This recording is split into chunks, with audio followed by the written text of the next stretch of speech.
দশকের পর দশক ধরে মধ্যপ্রাচ্যের দেশগুলোর প্রতি যুক্তরাষ্ট্রের এক অলিখিত বার্তা ছিল, আমি থাকতে তোমাদের কোনো ভয় নাই। দেশগুলোর সেই ভরসায় বুক বেঁধে কোটি কোটি ডলার ঢেলেছে মার্কিন অস্ত্রে, মার্কিন ঘাঁটিকে জায়গা দিয়েছে, ইসরায়েলের সঙ্গে স্বাভাবিকতার পথে হেঁটেছে। কিন্তু ইরানের সঙ্গে যুদ্ধ শেষে সেই পুরো হিসেবটাই উল্টে গেছে। মার্কিন ঘাঁটিগুলো নিরাপত্তার প্রতীকের পরিবর্তে পরিণত হয়েছে হামলার লক্ষ্যবস্তুতে। সৌদি তেলক্ষেত্র পুড়ছে, নেতানিয়াহুর ক্যারিয়ার টলছে, আর চীন রাশিয়া বসে বসে দেখছে আমেরিকার শক্তির বেলুন কিভাবে চুপসে যাচ্ছে। মধ্যপ্রাচ্যের মানচিত্র আঁকা হচ্ছে পুরোটাই নতুনভাবে। মার্কিন সামরিক বিশেষজ্ঞরা এতদিন গর্ব করতেন উপসাগর জুড়ে ছড়িয়ে থাকা তাদের 19টি সামরিক ঘাঁটি নিয়ে। বাহরাইন, সৌদি আরব, কুয়েত, কাতার, আরব আমিরাত, ওমান, পুরো উপসাগরীয় অঞ্চল মিলিয়ে 50,000 পর্যন্ত মার্কিন সেনা মোতায়েন থাকে। কিন্তু ইরানের পাল্টা হামলায় এই ঘাঁটিগুলো এখন কার্যত ধ্বংসস্তূপে পরিণত হয়েছে। জর্জ ওয়াশিংটন বিশ্ববিদ্যালয়ের অধ্যাপক মার্ক লিঞ্চ বলছেন, মাত্র 1 মাসের মধ্যে ইরান এই সামরিক স্থাপনাগুলোকে অকেজো করে দিয়েছে। বাহরাইনের নৌঘাঁটির কথা আলাদাভাবে উল্লেখ করে তিনি বললেন, মার্কিন 5ম নৌবহর আর কখনো বাহরাইনে ফেরত আসবে বলে মনে হয় না। এটা এখন অনেক বেশি ঝুঁকির। নিউ ইয়র্ক টাইমস আগেই জানিয়েছিল এই ঘাঁটিগুলো প্রায় বাসের অযোগ্য হয়ে পড়েছে, কিন্তু পেন্টাগন এখনও সেটা সরকারিভাবে স্বীকার করেনি। সবচেয়ে মর্মান্তিক সত্যটা হলো এই ঘাঁটিগুলো আসলে উপসাগরীয় দেশগুলোকে রক্ষা করতে পারেনি, উল্টো সেগুলো ইরানের আঘাতের চুম্বক হয়ে উঠেছে। জর্জ ওয়াশিংটন বিশ্ববিদ্যালয়ের আরেক গবেষক শানা মার্শাল এটাকে সহজ ভাষায় বললেন, মার্কিন ঘাঁটি রাখা এখন সুবিধার চেয়ে বোঝা হয়ে দাঁড়িয়েছে। যে চুক্তিটা একসময় ছিল তেলের বিনিময়ে সুরক্ষা, সেই লেনদেনের শর্তটা ভেঙে পড়েছে। কুইন্সি ইনস্টিটিউটের ট্রিটা পার্সি আরও সরাসরি বললেন, মার্কিন নিরাপত্তার ছাতাটা রীতিমতো ছিঁড়ে গেছে।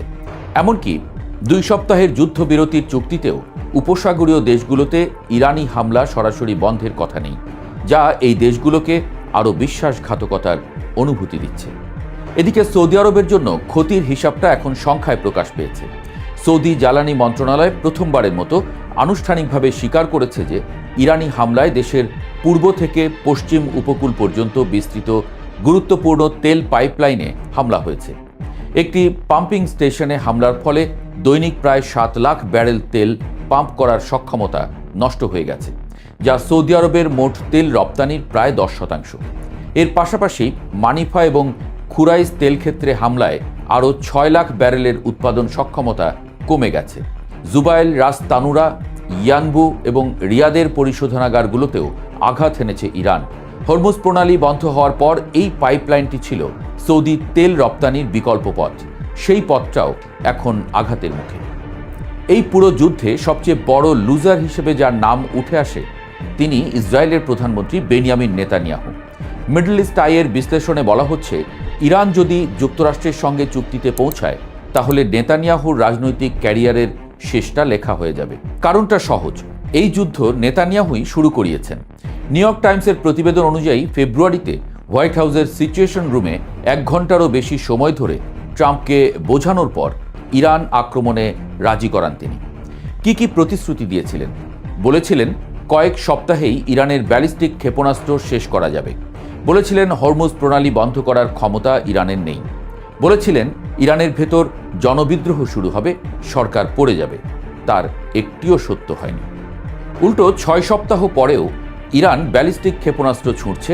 হরমুজ দিয়ে একটি জাহাজও ইরানের অনুমতি ও অর্থ ছাড়া যেতে পারছে না। আর ইরানের ভেতরে একটাও সরকার বিরোধী বিদ্রোহ হয়নি। উল্টো বোমার আঘাতে জনগণ আরও বেশি সরকারের পাশে এসে দাঁড়িয়েছে। এখন ইরান মধ্যপ্রাচ্যের সবচেয়ে শক্তিশালী আঞ্চলিক শক্তি হিসেবে মাথা তুলে দাঁড়াচ্ছে। যখন নেতানিয়াহু 3 দশক ধরে ইরানকে ঠিক এই অবস্থান থেকে সরিয়ে রাখার চেষ্টা করে গেছেন, ইসরায়েলের হারেটস পত্রিকা এটাকে সম্পূর্ণ বিপর্যয় বলছে। জনমত জরিপেও নেতানিয়াহুর জোট এখন মাত্র 50 আসনের কাছাকাছি, যেখানে সরকার গঠনে দরকার 61। এক ইসরায়েলি সাংবাদিক নেতানিয়াহুকে তুলনা করেছেন হারমান মেলভিলের উপন্যাসের আহাবের সঙ্গে, যিনি নিজেই তিমি শিকার করতে গিয়ে শেষ পর্যন্ত ধ্বংস হয়ে গিয়েছিলেন। আর এই পুরো পরিস্থিতিতে সবচেয়ে লাভবান হচ্ছে চীন। মিডল ইস্ট আইয়ের বিশ্লেষণে বলা হচ্ছে, বেইজিং কেবল দূর থেকে দেখছে না, সক্রিয়ভাবে পরিস্থিতি নিজের পক্ষে টানছে। জাতিসংঘে হরমুজ প্রণালী খুলে দেওয়ার দাবিতে আনা বাহরাইনের প্রস্তাবে চীন ও রাশিয়া ভেটো দিয়েছে। চীনের জাতিসংঘ রাষ্ট্রদূত ফুকং সরাসরি বললেন, প্রস্তাবটি একপেশে, এটি শুধু ইরানকে দোষারোপ করেছে এবং সমস্যার মূল কারণ স্পর্শ করেনি। এই যুদ্ধ থেকে চীনের বার্তাটা পরিষ্কার, আমেরিকার একক পরাশক্তির দিন ফুরিয়ে আসছে। মার্কিন সামরিক শক্তির দাম্ভিকতা এখন ফাঁকা আওয়াজে পরিণত হয়েছে। এই সত্যটা চীন মনে রাখবে এবং কাজে লাগাবে। প্রশ্নেও নেতানিয়াহু কোণঠাসা। একসময় তিনি ইসরায়েলিদের বোঝাতে সক্ষম হয়েছিলেন যে লেবাননের দলটি চূর্ণ হয়ে গেছে, কিন্তু ইরানের সর্বোচ্চ নেতা আলী খামেনি নিহত হবার পর প্রক্সি বাহিনীটি প্রতিদিন 200টি করে ক্ষেপণাস্ত্র ইসরায়েলের উত্তরাঞ্চলে ছুঁড়ছে, পুরো অঞ্চল স্থবির করে দিয়েছে। ইসরায়েলি সেনাবাহিনী নিজেই গোষ্ঠীটির শক্তিকে হাস্যকরভাবে কম আন্দাজ করেছিল। এখন ইরানের যুদ্ধবিরতির দাবিতে লেবাননও আছে, কিন্তু নেতানিয়াহু রাজি নন, কারণ থামলেই তার পতন অনিবার্য।